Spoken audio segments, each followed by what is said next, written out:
Let's talk about muscle repair with implant removals and revisions. So often when we do breast implant surgery, we are placing an implant under the muscle, and the muscle we're talking about is the pectoralis major muscle.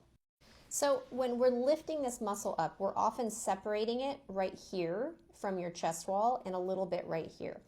And this whole muscle can then be elevated and an implant can slide underneath. Now that stretches the muscle out and it puts it in not a natural position in a lot of people. So when you remove the implant, that stretched out muscle that's no longer properly connected to the chest wall tends to do weird things. So the muscle motion that you can see with women who have implants under the muscle can look worse sometimes, believe it or not, with the implant out. So when the implant keeps everything tight, it looks relatively normal, but when the implant comes out and the space has been stretched, it can look quite strange. So if I am removing an implant altogether that's under the muscle, or I'm swapping implant position to over the muscle, I always make a point of repairing the muscle back to where it belongs. Now, since there is an implant under and you have a capsule which is smooth and slides, you do need to have a raw surface area, and there's one of two ways you can do this. You can either completely remove the capsule under the muscle and on the chest wall, or you can just rough this up so it's a raw surface and will heal.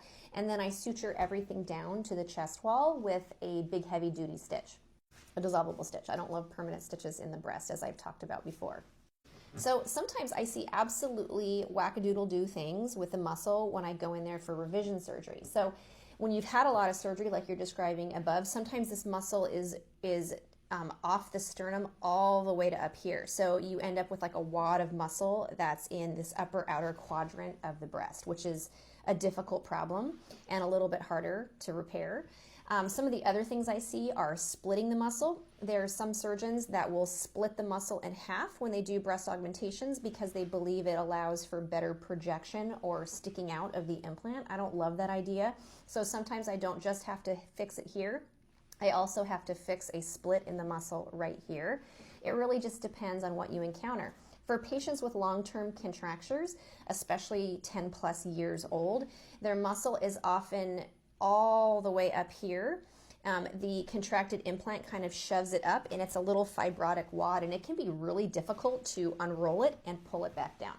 So I'm always a fan of putting things back where they belong if at all possible, so that's always my choice in these kind of cases.